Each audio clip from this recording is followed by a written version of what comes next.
Бүгін жұма, кеше негізі қоқысымызды кеше алып кету керек еді.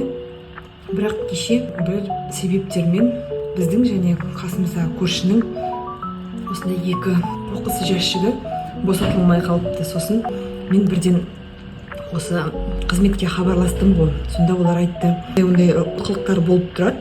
Сіздер деген келесі 3 күнде алып кете аламыз. Ол жұма, сенбі немесе дүйсенбі күні деп.